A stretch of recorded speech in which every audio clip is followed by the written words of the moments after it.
Bonjour à toute la communauté. Merci d'être encore présent en ce jour.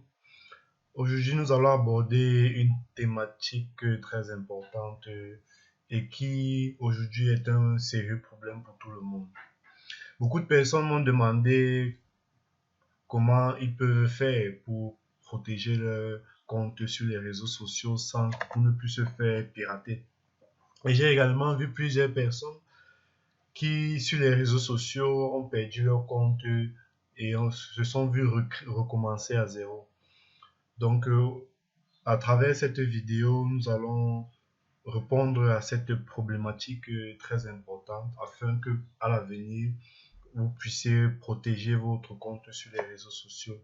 Car à l'heure de la cybercriminalité, il est plus que important de prendre les mesures drastiques pour pouvoir se protéger contre les différentes cyberattaques. Ok, donc le titre de notre vidéo, comme vous le voyez, c'est les règles de sécurité de base pour ne pas se faire pirater son compte sur les réseaux sociaux. Nous allons nous allons commencer par la création des mots de passe. Comment faire pour créer un mot de passe solide afin que un logiciel malveillant ne puisse détecter votre mot de passe. Ensuite, nous allons aborder l'authentification à 2 facteurs. Ensuite, les bonnes pratiques de sécurité qu'il faut avoir au quotidien. Sur le 4e point, nous allons aborder comment sauvegarder et chiffrer ces mots de passe. Et à la fin, nous allons aborder une technique très utilisée pour la plupart des piratages sur Internet, le phishing. Ok, nous allons commencer donc par la création des mots de passe. La création des mots de passe est très important lorsque vous avez votre compte parce que la robustesse d'un mot de passe va permettre à le rendre beaucoup plus difficile à casser par les logiciels, par les robots en fait. Donc, comme vous le voyez, j'ai mis en rouge, il faut éviter d'utiliser le même mot de passe pour tous vos comptes sur les réseaux sociaux, c'est très important. Sur tous vos comptes, il faut éviter d'utiliser le même mot de passe. Pourquoi? Parce que si un pirate réussit à avoir accès à votre mot de passe sur un de vos comptes, la première des choses qu'il va essayer, c'est d'aller tester ce mot de passe sur chacun de vos comptes sur les différents réseaux sociaux. Et si par mégarde vous avez utilisé le même mot de passe, il va pouvoir avoir accès à tous vos comptes sur les réseaux sociaux. Donc c'est très important, il ne faut jamais utiliser le même mot de passe pour vos comptes. Ensuite, il faut utiliser des mots de passe complexes avec des caractères spéciaux, comme le dièse, étoile, le slash, le moins, le plus. Donc c'est-à-dire des caractères qui ne sont pas utilisés au quotidien comme des chiffres et des nombres. Donc il faut toujours introduire au moins 1 ou 2 autres caractères dans vos mots de passe. Également, lorsque vous créez votre mot de passe, la longueur minimale doit être de 8 caractères, avec des majuscules, des chiffres et des caractères spéciaux. Comme par exemple, voici un exemple de mot de passe que vous pouvez utiliser, Viscero 26 étoile X grand L dièse 256 arrobase. Là, vous êtes sûr qu'avec un mot de passe complexe comme celui-ci, votre compte est à l'abri des robots. Ensuite, nous allons passer à l'authentification à 2 facteurs. L'authentification à 2 facteurs est une notion assez nouvelle pour ceux qui n'ont pas l'habitude du jargon de la sécurité informatique, mais vous l'utilisez au quotidien, tous les jours, dans vos différentes applications, dans vos différentes connexions sur Internet. En effet, l'authentification à 2 facteurs est très importante car elle permet d'empêcher qu'une personne puisse avoir accès directement à votre compte avec votre mot de passe. En effet, lorsque vous mettez l'authentification à 2 facteurs, vous activez cela sur vos réseaux sociaux, ça permet à ce que lorsqu'une personne qui a accès à votre mot de passe ne puisse pas directement avoir accès à votre compte. Aujourd'hui, l'authentification à 2 facteurs utilise les adresses mail et soit votre numéro de téléphone. C'est-à-dire lorsque le pirate réussit à avoir accès à votre mot de passe, quand il va se connecter sur votre compte on va lui demander d'entrer un code qui a été généré par SMS ou bien par email. Et si le pirate n'a pas accès à votre compte mail ou à votre numéro de téléphone, il ne pourra pas avoir accès à votre téléphone. Donc, l'authentification à deux facteurs est très important car ça met une couche de sécurité supérieure à la protection de votre compte. Ensuite, l'authentification à deux facteurs utilise ce qu'on appelle communément les one-time passwords. Les one-time passwords, c'est ce que je vous disais tantôt, des mots de passe que vous utilisez une seule fois. Parfois, ce sont des codes, parfois des mots de passe qui sont générés automatiquement et que vous devez renseigner. Nous allons faire une autre vidéo pour entrer plus en détail et je vais vous montrer comment activer l'authentification à deux facteurs sur vos comptes. Ensuite, nous allons aborder les bonnes pratiques. En effet, il y a des bonnes pratiques qu'il faut observer lorsque nous sommes connectés sur Internet. Pas seulement sur les réseaux sociaux, mais sur nos différents comptes sensibles. Mais aujourd'hui, nous allons principalement aborder le cas des réseaux sociaux.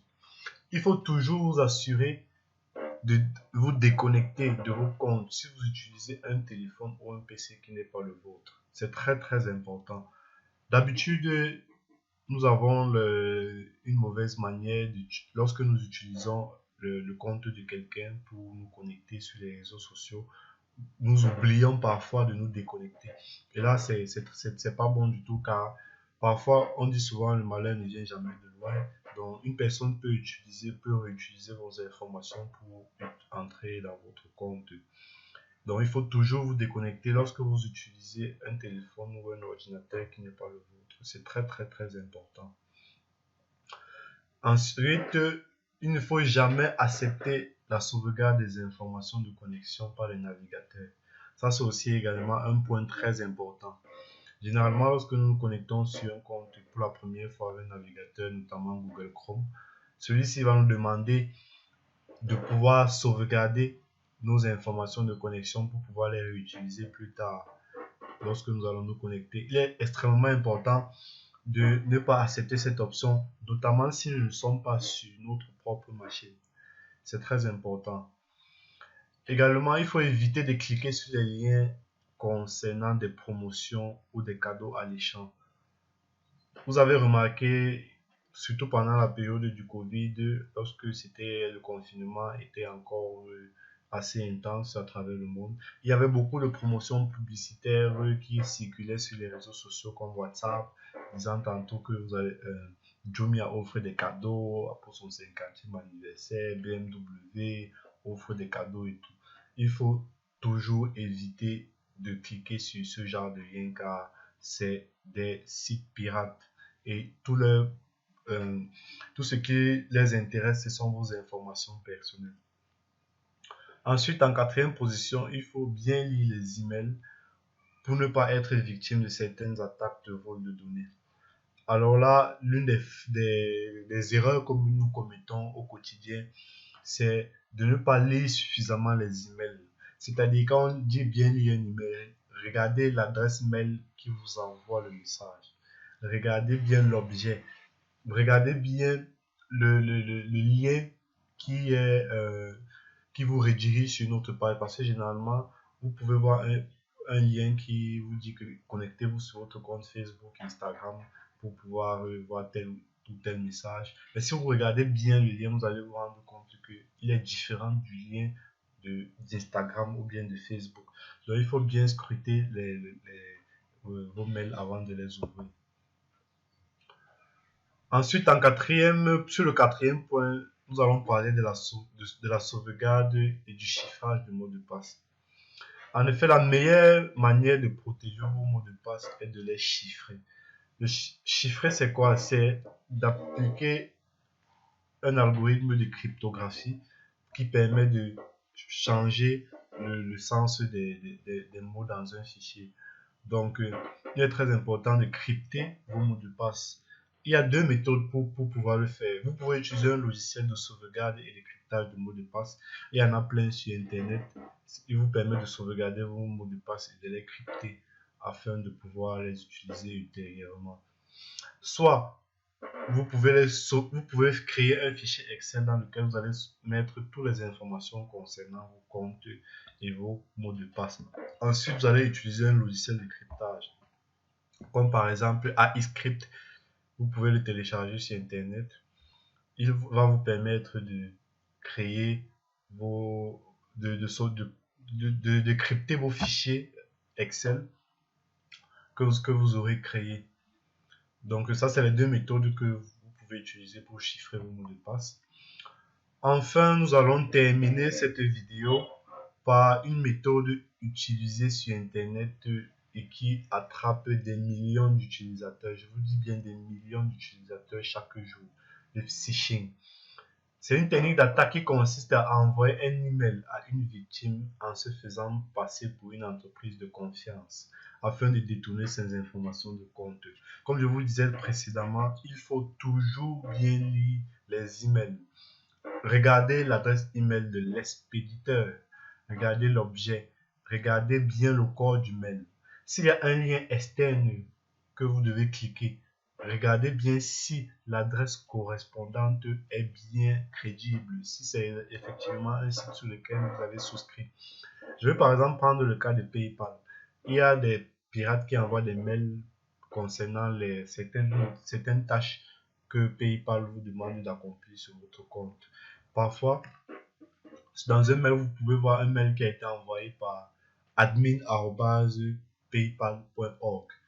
Or, quand vous allez voir admin@paypal.org, normalement, ce n'est pas l'adresse de PayPal. L'adresse de PayPal, c'est paypal.com. Mais si vous prêtez attention sur le lien, vous allez voir genre paypal.org ou bien paypal.net. Donc, il faut faire très attention. Parce que généralement, ces pages sur lesquelles vous serez redirigé seront des copies conformes de PayPal. Et quand vous allez entrer vos informations de connexion, c'est là où le pirate va agir. Généralement, quand vous allez entrer vos informations de connexion, la page qui doit vous rediriger sur votre compte ne va pas s'ouvrir, soi-disant une simulation d'une connexion défaillante. Mais il se fera déjà trop tard, les pirates auront déjà accès à vos informations de connexion. Donc, il faut faire très attention avec les mails. Si vous avez un mail concernant une publicité ou un spam, il faut faire très attention avant de l'ouvrir, car la plupart des piratages de mots de passe, que ce soit sur les réseaux sociaux, que ce soit sur tous les comptes en général, passent par ce genre de mail. Si vous avez aimé la vidéo, n'oubliez pas de liker, vous abonner à ma chaîne et activer la cloche de notification pour ne pas manquer les prochaines vidéos. Merci.